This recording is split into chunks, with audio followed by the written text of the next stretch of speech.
Hello everyone, my name is Link02 and welcome back to Doki Literature Club Summertime Mod. Last time I had my first date with Yuri and I went out with Sayori, and that's probably what I will be doing in this episode because Yuri was out of town with her mother. So let's see what will be happening. So normally Tuesday would be the most boring sentence ever to start a day. I want to shut out my bed and let my slippers with okay, I don't care. I have to make a cup of coffee and head back to my room. Yesterday I thought of a place I could take Sayori to. I have some fond memories of the two of us roaming around that part of the town. There was this one time she nearly fell in the water. I caught her, but I lost my balance and got wet instead of her. That's awkward to think about. If I take off my shirt at this age, it would probably make both of us uncomfortable.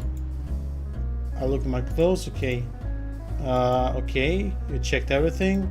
The familiar feeling of walking down our street vanishes as I stop in front of Sayori's house. We used to visit each other all the time.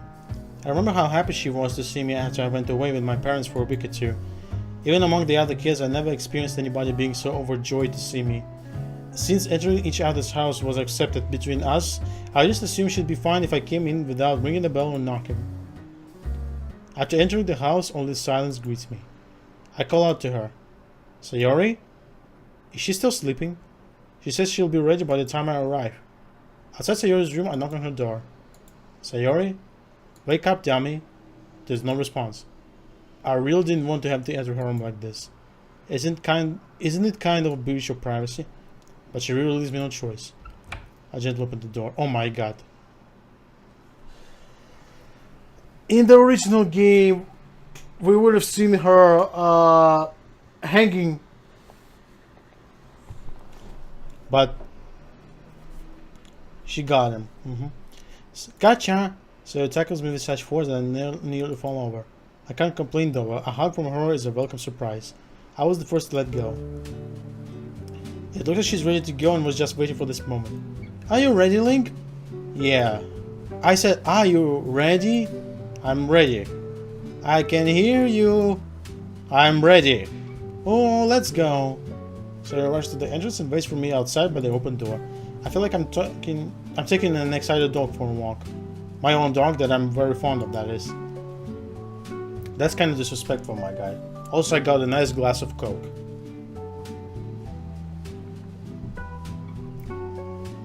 Where are we going?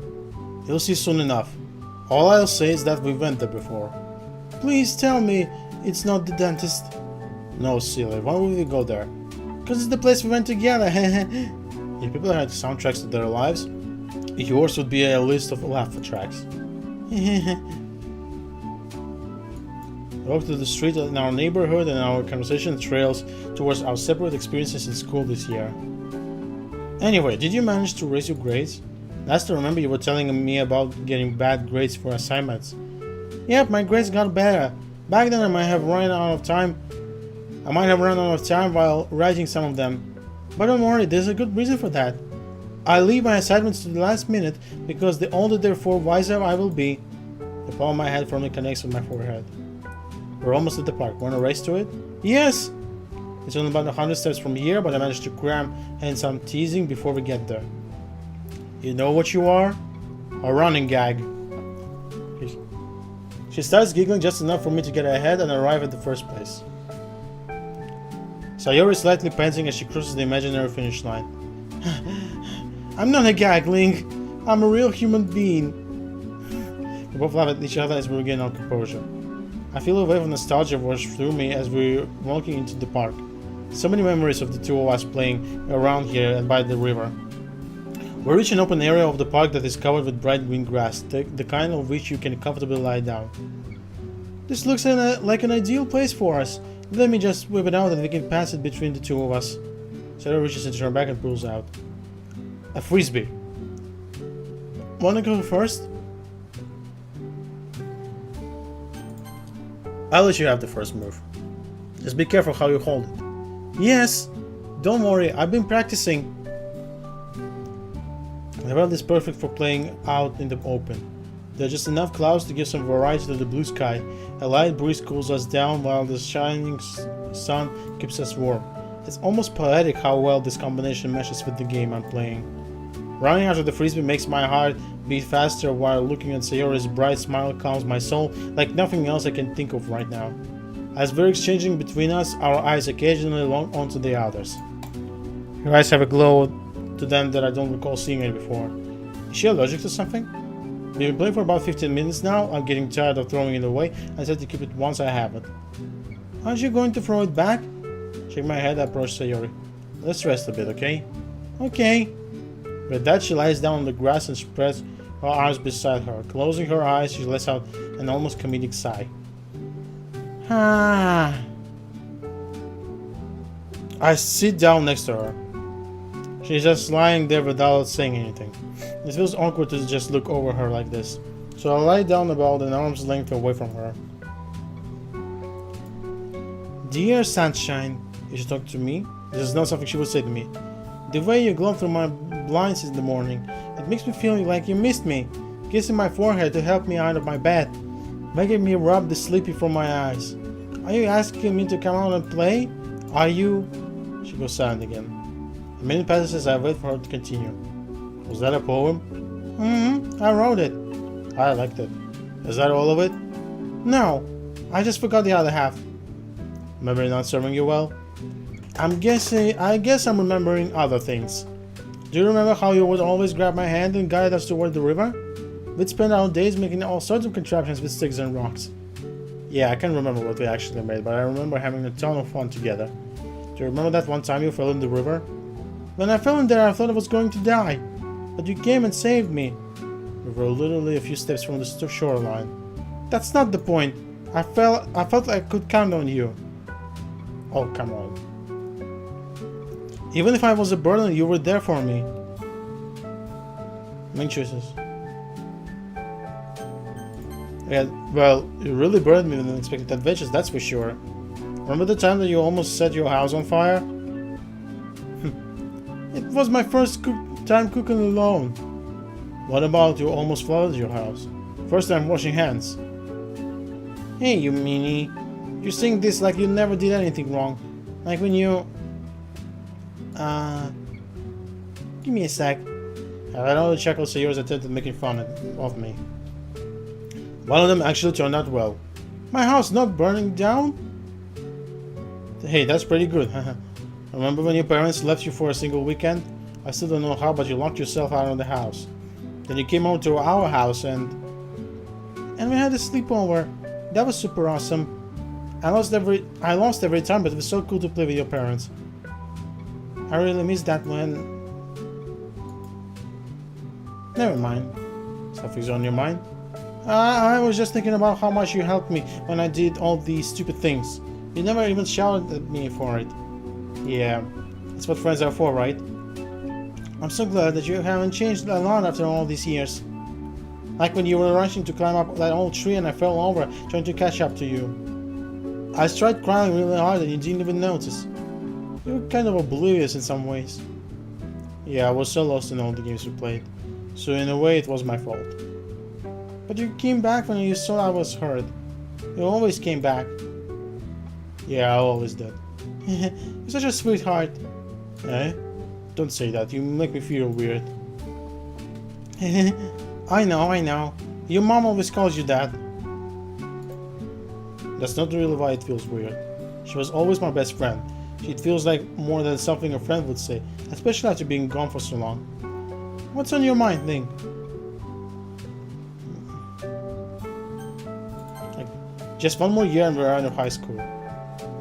Yeah, it's funny how time flies by. You look away for what seems like a moment and it's all gone. Like a jar of cookies. That's a typical of her, thinking of her tummy even when talking about such a serious subject. But I feel the need to bring this conversation back on track. Life isn't all fun and games, Sayori. I'm really worried how you're going to handle life after high school. Getting okay grades and reading books isn't all you need, you know? Don't worry about me, okay? I only want to see smiles on your face today. You're not wriggling yourself out of this time. Sayori. I know it's been only a few days since we started talking again, but I've been thinking about this since Sunday. I know I'm not the only one to talk about taking responsibility, but you seem to be more concerned with other people's lives than your own. At least your parents are giving you guidance, right? Sayori? Yeah, sure they do. They sometimes give me tips. That didn't sound too convincing. Is she hiding something? Maybe it's because she never talked much about such serious subjects. At least not with me. I did talk about these things with Monica. You know, she's not just a great president, but a great friend too. She likes to give out writing tips to support everyone in improving their skills. One time she saw me when I wasn't okay. Ever since that, she occasionally checks up on me. She even promised to keep in touch once she goes into law school. How about you, Ling? Yeah, I guess we could try to keep in touch after high school. Even if there is no telling where we'll each end up after college, or after that I can at least try. It's not like we'll have to meet face to face in this day and age. I was asking about your plans. Oof. But it will make me happy if you tried. I don't think you realize it, but you're always thinking about other people, even after all these years. I don't really do this kind of thing all the time. I guess when it comes to you, it just feels natural. How about we check out the river? You know, like we used to. Yay! That's a non-verbal approval if I ever heard one. We'll make our way to the riverside. It's just as peaceful as it was in my memories. I approached the fence. It was so hard to jump over when we were kids. I helped Sayori climb over, and I follow right after her. Oh, that's neat. I stand next to the river and watch the calmly flowing water. This is actually a narrow branch of the river that runs through the city. It looks so much more shallow and narrow than when we were kids. I could probably walk through the other side without getting my face wet, as I am assessing the possibilities of fighting against the current. Okay. Captain, wake up, we're on land. I look over to Sayori. She's got that playful expression of her face that I remember so fondly from our childhood. Lieutenant Sayori reporting for booty. Jeez, you're supposed to report for duty. But I'm a pirate, so I want booty. Har har har. I'll chuckle as Sayori's childlike pretend. Putting one arm over her shoulders, I motion her towards the calmly flowing river. Here's an idea. Remember when you used to collect when we were here as kids? River pearls. That's what you called them. Want to go and look for some nicely shaped river pebbles? I'm sure if you don't go overboard with them, your parents won't mind. I want to find one that's shaped like a dinosaur. That's a bit unlikely, don't you think? How would you now? Are you a river researcher? A pebbleographer? A pearlologist? That's what I thought. I'm gonna find one that's shaped like a Nipponosaurus. Nipponosaurus. Is that even a real dinosaur name? I don't know, but I'm gonna find that pebble anyway. After taking off our shoes, we begin our search for the fabled dinosaur-shaped pebble in the shallows of the river. As for the sake of safety, we leave our phones in our shoes. This is just another reminder how much things have changed. Although I feel a bit silly doing this, it brings back so many memories of the times we used to explore our city. Sometimes my parents accompanied us, but many times it was just the two of us. There was this old tree that we tried climbing at least a dozen of times. I only managed to do it on a couple of occasions. However, Sayori was only able to climb up once, even then just because I gave her a helping hand. That one time we stayed up there for what seemed like an hour. She kept insisting that we stay a little longer. It felt really boring. However, looking back at it, the two of us sitting side by side on a big branch must have looked pretty damn cute. Sayori did at the very least. Okay, I suddenly feel Sayori poking me on my shoulder. Do you see what I see? He's holding a black pebble that is almost perfectly shaped like an egg. See? I told you I'll find one that's shaped like a dinosaur. That just looks like an egg. No, silly, it looks like a dinosaur egg. Since I didn't want to be called out for not being a dinosaur expert, I assume she's probably right. You happy with the booty, Lieutenant? Yes. I'm gonna treasure it, make a nest for it, keep it warm until it hatches. Then I'm gonna be a dinosaur riding Pirates of the Caribbean. Is that supposed to be a reference of something? Supposed to be a reference to something, sorry. Maybe. Maybe not. Alright then, keep your secrets. Before you came along, I was very well thought of. Haven't had any adventures or did anything unexpected. Eh? What's that supposed to mean? Sayori. I'm glad you're back. So am I, Ling. So am I. The air seems to be suddenly held between us. I almost have the feeling of awkwardness, but this is something different. I decided to break the silence and stop it before I make her feel bad. Hey, why don't you take that egg of yours home? Okay. We started making our way home and chat about the many things that happened during the long period we spent apart from each other. Sayori's phone let out a little cat-like jingle, but she either didn't notice it or just didn't care enough to check what it was about. Her expression changed as we were nearing her house. The lively grin from before turned more somber now. Link, there's something I wanted to tell you. Sure, go on. Well, I just wanted to say thanks for going out with me today. Before I can say another word, she gives me a hug and holds me for a few seconds. It has been a long time since I hugged her like this, and it feels different, but in a good way. Don't mention it. I think we both had fun today. Yeah, I'll see you. Wait! I didn't check my phone! She hurriedly pulls out her phone from her pocket and fumbles to read the message sent to her. Wanna go get ice cream? What? You mean now? No, tomorrow. The girls are having another meetup, but this time it's in a brand new ice cream shop. So, wanna join us? Even if I wasn't sure whether I want to or not, it would be hard to say no to Sayori's puppy dog eyes. I wouldn't miss it for the world. Sayori hugs me once again, but this time for a little longer and a little stronger. And then he died. Friday night, funkin'. No, this is a different game. Okay. It's Friday, gotta get down on Friday. Everybody's looking forward to the weekend. Okay, la la la la la, I don't care about this. Revival of our friendship or something. She was helpful, yes. Now, I'm not rocket scientist, but these both could sound pretty promising. However, as it goes, it will only go forward if I actually reach out and take the opportunity with my own hands. After all, doing nothing didn't get me too far, I feel. Okay, ice cream shop, okay. Deal of the month, coldest summer Sundays, I just read that. Also, espresso phone 1.5 yen? Interesting. As I arrive, I recognize two of the girls chatting at the table. I'm telling you, they're literally telling the same story over and over again. Oh my god, Yuri, you look amazing. With each of them giving their own take on how things would happen, correct? You wish. Most of them are literally just trying to force a sappy ending on a story that is meant to be unpredictable and sad. Hey, mind if I join? Welcome back, Ling. I'm glad you could make it. Yeah, hi, so where was I? Have you seen Sayori and Monica?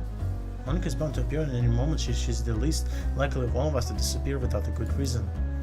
Link, just look around you. You think Sayori would miss out on this? A brand new ice cream shop and hanging out with her best friends? Guess you didn't know her well enough.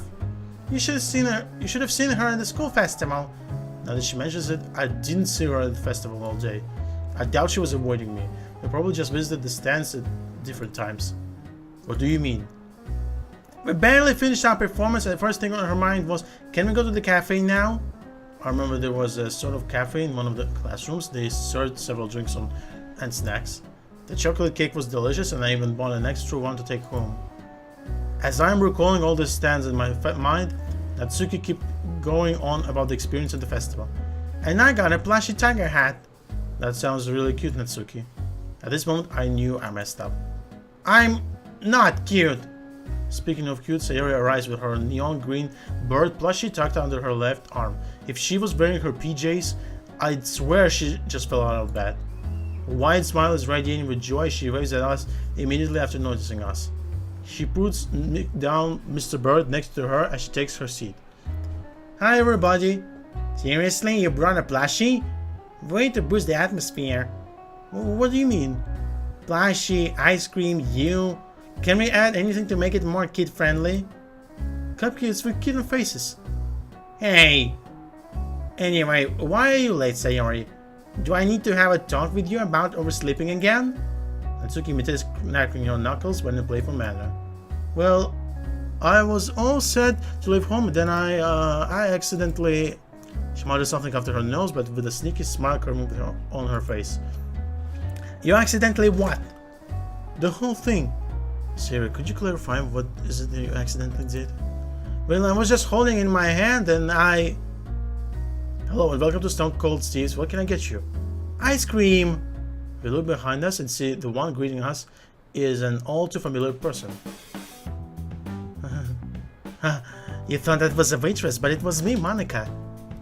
Naga gets a chuckle out of Natsuki and Sayori, but the joke seems to have flown over Yuri's head. Hello, Monica. If you're the waitress, not getting a joke is one thing, but taking it seriously is on a whole new level. I have one request. Please, can you make Natsuki read a real book for once? Damn, she was hiding her power level. Shut up! Ah, even your jokes sound like a quote from some novel. You don't like to read books, Natsuki? Of course I do. Well, F you. I just don't read them super seriously. Unlike some people here. Yuri only wants one thing, and it's freaking disgusting. I concur, Natsuki. And as I just demonstrated, I'm fond of the occasional, how you say, banter? Whatever you say, Princess of Darkness. I actually like that. Huh? Nothing. Did you want to continue the topic from a minute ago? Oh yeah. What was the topic? We were dissecting the various aspects of stories written by hobbyists we read on the internet. Yep. You know, I'm not crazy about good grammar, but are some people really bad? Are some people really this bad at it? Some people can't help it, Natsuki. Like you've never heard of proofreading. Look, Monica looks away and lightly shrugs her shoulders. I wouldn't want to start an argument about grammar either. Regrettably, I have to agree. Publishing a work of such low quality tells more about the writer herself or himself than the characters in the story. So yeah, I could look past that. Then there's stuff that just doesn't make sense. A character says some sad stuff and she's grinning like a carved pumpkin lantern. Or when somebody literally says, how hard is it to write? / she sighs, etc. That is quite an amateur mistake. If I may add, I read horror iterations of that one specific story that made inordinate variations on when apologies in advance, but there's a fine line between horror and the parody. Throwing in cheap scares just for the sake of it is even worse than not having them at all. It's like trying to build an atmosphere by haphazardly painting a room red halfway and filling it with extremely strong musty smell. The only way that is scary is if you prepared for renovating that room. You realize that a very stressed sigh. I'm sorry, I finished. I don't get what you are talking about. The two girls laugh at Yuri's remark. If jokes were airplanes, this place would be an airport. Come on, girls, it's not like any of us had a great deal of success when we were trying to crafting our first stories. Just remember when we started sharing poems. I love reading everyone's poems. I wish mine was as good. Monica, Sarah, you're doing it again. Eh? Monica shoots Sarah a knowing smile. It took her a couple of seconds to reciprocate, like waiting for a ball that is being passed to her. Even your first one was decent at the least. You talked about your poems at the club? Oh, it's my voice, okay. You talked about the poems at the club? Yes, we did. I even offered writing tips each meeting. Oh, I actually wrote one myself, huh? What? Link's own poem? Would you mind sharing it with us? That is, if it's not too much asked for. Yes, please, I want to have a good laugh. Natsuki. We won't laugh at it, I promise. Can you show it to us? I'm warning you now, it's pretty short. As short as simple can be just as good. I remember. I agree. It's your technique that matters, not the length. I'm just glad you're trying, Ling. Can encouragement feel insulting? Why do I feel like we're not talking about my poem anymore? I put my hand into my jeans and pull it out. Here it is. I first take it to Monica, then Sayori, then Yuri. What's so funny? Link, is this the poem you wrote? I don't know how to break it to you. Link, poems aren't just words we like. Is that what he wrote? I put my phone back into my pocket. They were probably just saying they don't mind if it's short just to get him to show it. That's enough, it's okay. Let's not demonize Link so quickly. He could be misunderstood by creative genius. Sorry, he could be a misunderstood creative genius. What's that, Yuri? Did you pick your favorite words? Anyway, why don't we go and buy ice cream now? Ice cream! Sarah, please don't scream next to my ear. Sorry, Yuri. Sarah whispers with a playful expression on her face. Ice cream. We walk over to the display and browse the huge section of ice cream flavors. Yuri glances all over all of them, including the extras one can get, and talks to the shopkeeper with a clear idea in her mind of what she desires. Natsuki and Monika are still browsing. Monika is conflicted between the two variants of coffee-based flavors. Natsuki is eyeing the prices of the cheaper, more traditional flavors. Meanwhile, Sayori is like a kid in a candy shop and is saying her thoughts out loud about which one she had the longest time ago. Debating with herself if she should listen to her tummy or her mind, I have a feeling I know which one is winning. As I'm about to pay for my order, Monika sidles up behind me and talks to me in a hushed voice. How about you get a tab for all of us, Link? Yeah, how about... no. She lets out a chuckle. Not today, Monika. Does she think I want a laundry? That would fundamentally change things, not just be a convenient way to pay for sweets. I'm pretty sure, like, when you are like going out with a girl, you have to pay. You have to pay. It just has to happen. After we all place our orders, we sit down at our table. However, Monika doesn't have any ice cream. On a diet, Monika? To the contrary, I'm having a cheat day. I'm not supposed to cheat, I know, but I think it's just a bit of guilty pleasure won't hurt any of us this time.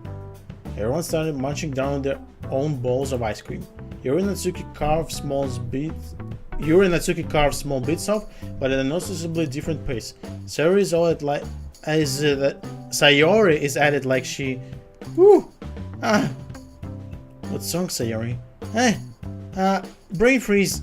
Like she forgot it's not a good idea to rush it. Meanwhile, I'm just doing it Link style. You know how, it's me. Even the ice cream tastes worse with a joke like that. Your order, miss. Thank you. Whoa! That's huge! Everyone is intrigued by the icy masterpiece, and Monika gives the detailed list of its contents. It's covered in almonds, chocolate syrup, caramel, 5 different flavors of ice cream, 2 of which are coffee-based, whipped cream, and of course the cherry on top. As she finishes saying that, she takes the cherry with one elegant motion and pops it in her mouth. Certain thoughts pop into my mind at the same time. Natsuki and Sayori already finished with their bowls when Monika isn't even the third of the way through. Natsuki, do you like any of these flavors? Yeah? Why? Sharing is caring. Huh? Come on, grab a spoon and we can share it. I don't know if she's only saying that because she realized she ordered too much, or she just wanted to surprise Natsuki. Yuri and Sayori start chatting while Monika and Natsuki dig into the big bowl of multicolored sweetness. Okay, everyone, I'm full. That's not really what I wanted to say, it just came out.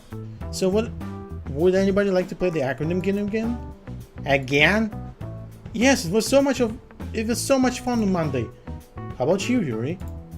It was relatively the last time we played the Solitary part. I'm not that stoked about making guesses this time, but I'll help you out by announcing the acronym and keep track of the score. Link, let's get started. Alright, let's not mess our Yuri route. Okay, Ghost Girl or Guaranteed Gravy?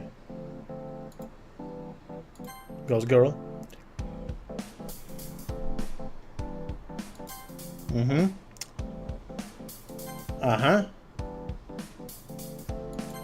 Oh no, okay.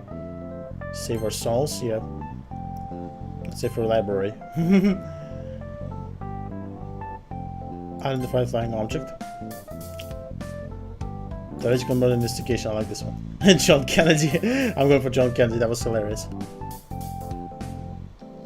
This one. Nailed that one, okay. The game concludes and Monika announces the winner. However, as I've been told many times, it's not about winning. It's about enjoying the game. Judging by her lively expression... Lively, I don't know.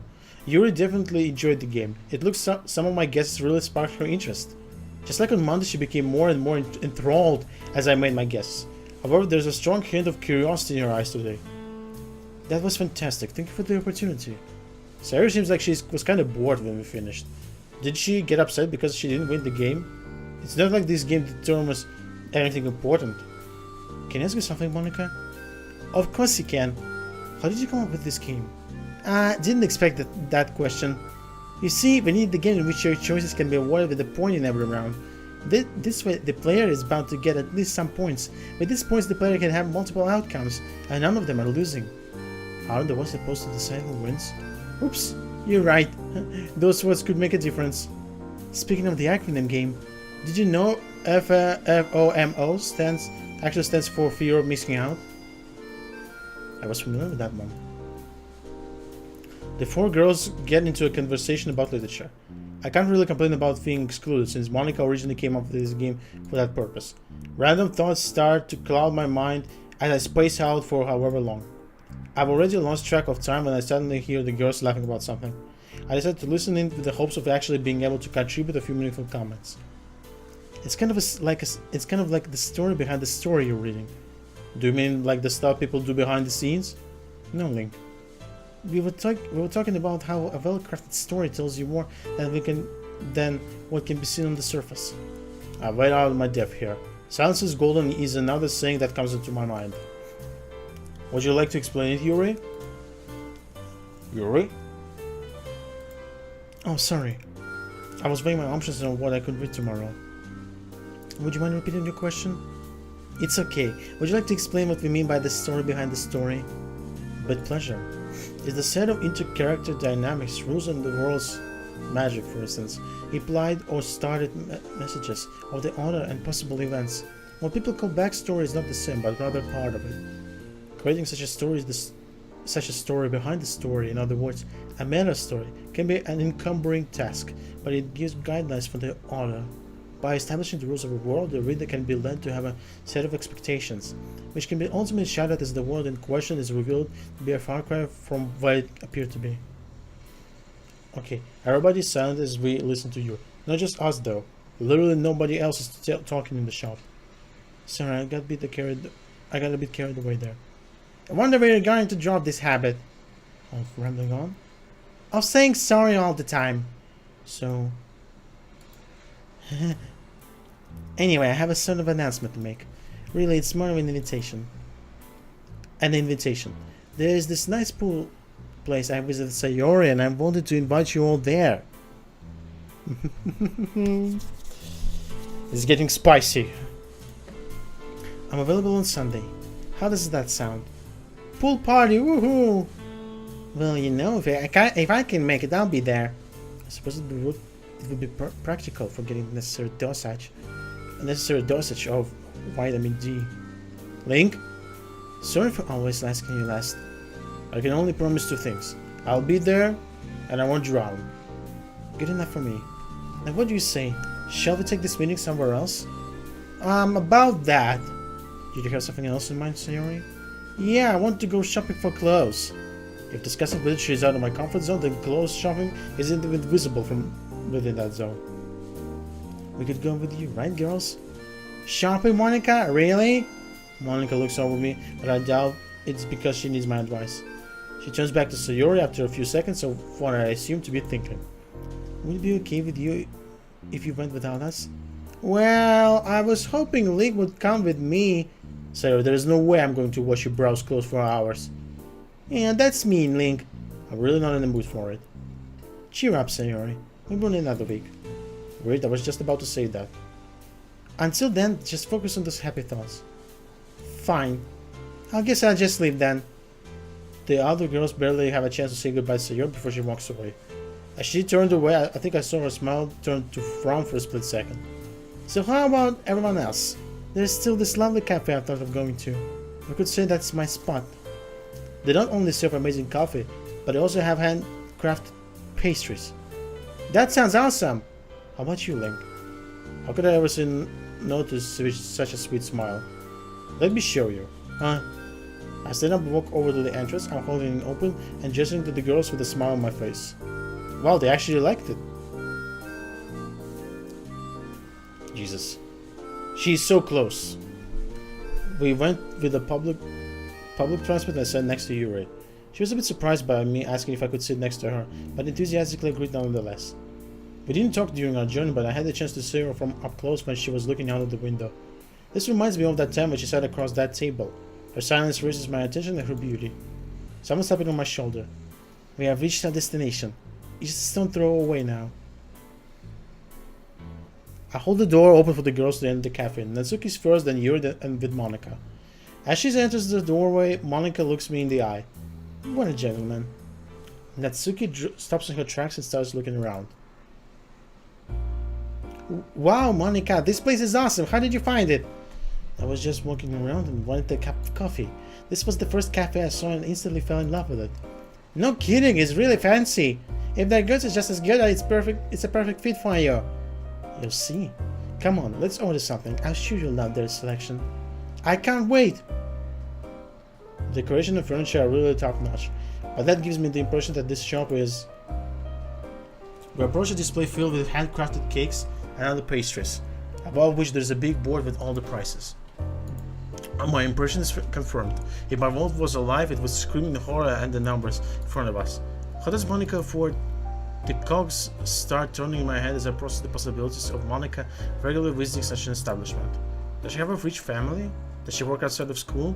Does she have that many guys taking her on dates? Those cupcakes are so cute.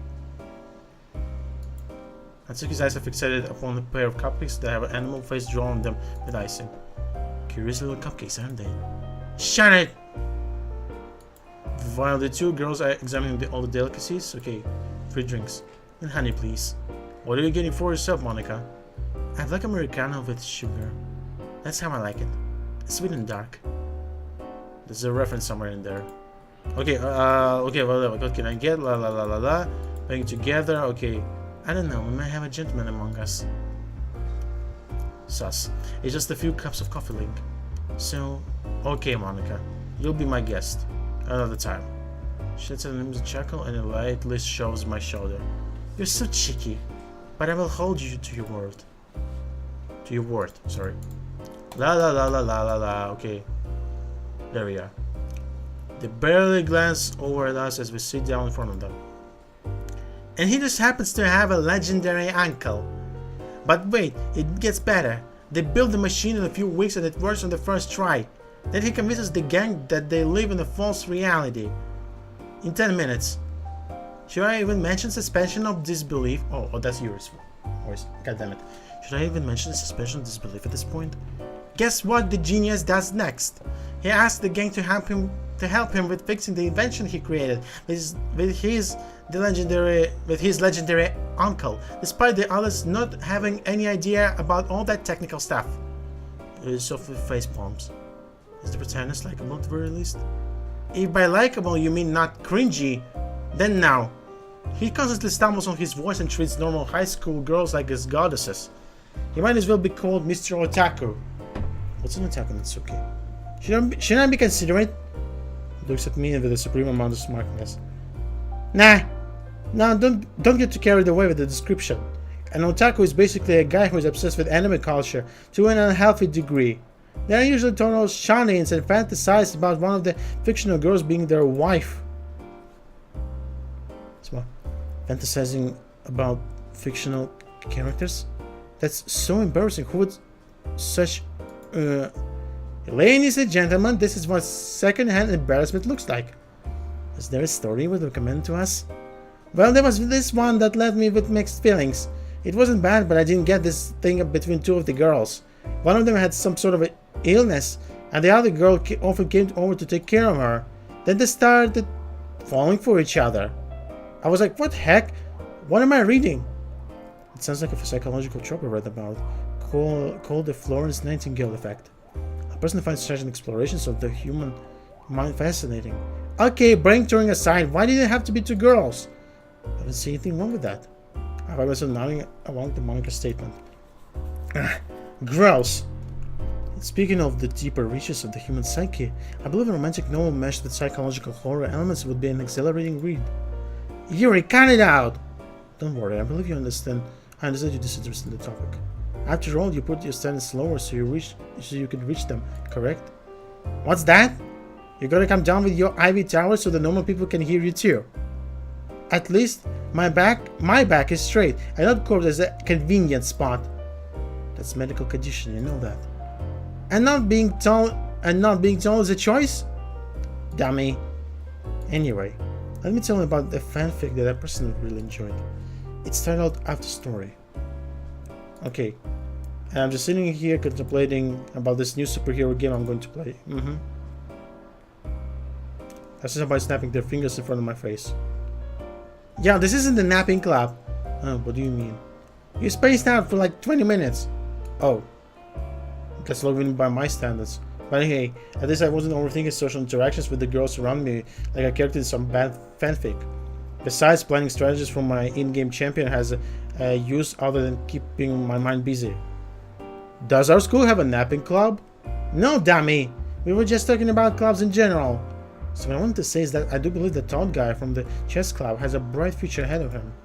I know he's a little nerdy, but I can imagine him becoming the face of some sort of tech company one day. I don't know about that. I'm just glad he's not like those douchebags in the sports club. Not to brag, but I saved this damsel from those brutes a couple of times. Pokes Yuri on the shoulder, she says that. She rolls her eyes in response. They would have left... Okay. Okay, so... Okay, yes. So Yuri was picked on and Natsuki saved her. Okay.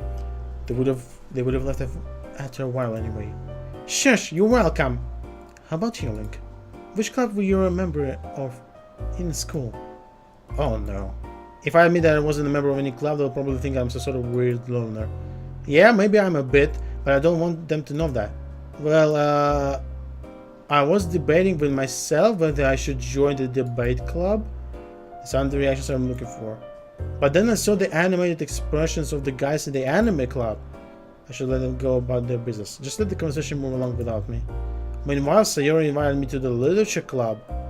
I think we know how that turned out. Yeah, it turned out great. A fun club with no creepy weirdos. Natsuki. So there weren't any clubs that interested you? Well, yeah.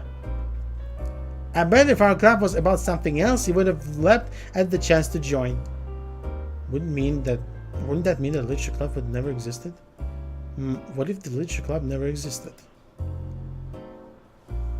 Okay. To be honest, I can't even imagine. I can't imagine myself in any other club. Also, I need to save the game right now. I'm gonna save the game. Let's go. Thinking about back to it, I feel a feeling that I was supposed to join this club. Like there was no alternative. Yeah, same. It's pretty weird. Perhaps our fate has already predetermined that we are merely acting it all out. Like it has all been scripted for us. You already cut it out. Oh, I'm sorry. I'm pretty sure Monica knows something. Because she has access to in-game files. And when Yuri said our destiny was preordained. Predetermined. I mean. And she said something about script. Monica blushed. I was rambling again, wasn't I? Anyway, it was fun to hang out together. Unfortunately, I have to go and tend to some other obligations I have for today. See you on Sunday. Monica starts heading towards the exit and Yuri looks at her watch. I believe I should go as well. I promised my mother that I would cook dinner today. Since I'm not certain if I have all the necessary ingredients, I believe it's better if I go home early. That's really nice of you, Yuri. Man, how awesome it would be to come home and find freshly cooked dinner. Maybe one of those days you could come over and we could cook something together.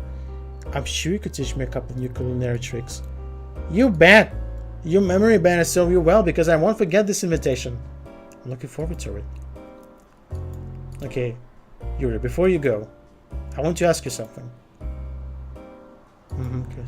I'm only listening. How about I walk you home today as well? I accept. Whoa! I thought this would be a bit harder. Maybe I just got too used to being rejected all the time. Great, let's go then. Gosh dang it. Okay, so I remember you said you would be up for watching movies. I did? Yeah, on Monday, that diner. I sometimes go to the movie theater, so I was thinking, would you like to watch a movie with me? We can... Absolutely. Oh, I'm sorry, I did not intend to raise my voice. Her enthusiasm is clearly showing in her tone, so I don't know if I have a reason to be concerned of this. It's how it looks like when a girl feels the same way about me. Could I have a request as well? Ask away. I prefer if we met up later during the day. I was planning to spend my day with my mother, and now I see even more of a reason to talk with her. I'm okay with that. Would you like anything else? No, not yet, that is. She fiddles up with her hair for a few minutes until our boss arrives. On our way to her part of town, we continued our chat on the bus. She shared her concerns about Sunday with me, and I reassured her that if anyone tries to make unwelcome advances on her, I'll be there to step in. Thank you, Link. You should thank me for walking her home. Don't mention it, it's not a big deal, Yuri. No, I mean for continuing our little adventure. I was afraid we would part ways after last time you came home with me. Yet you continue to surprise me. I feel the same way. She's visibly blushing. Did I say something embarrassing? I enjoyed the time we spent together today. Who knows what tomorrow will bring, right? I have to go. Until tomorrow. Freaking introvert. She rushes into her house as I'm left feeling dumbfounded, yet satisfied at the same time. I think she's afraid to show it, but she likes me.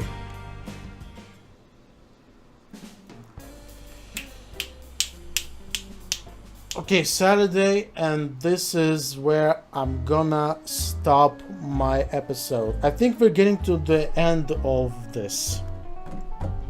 We're gonna have an actual date with Yuri. Anyway, thanks for watching. If you want to see more, we just have to hit the like button with all of your might, subscribe to my channel, and hit that notification bell. Today has been Link02 with you, and bye bye!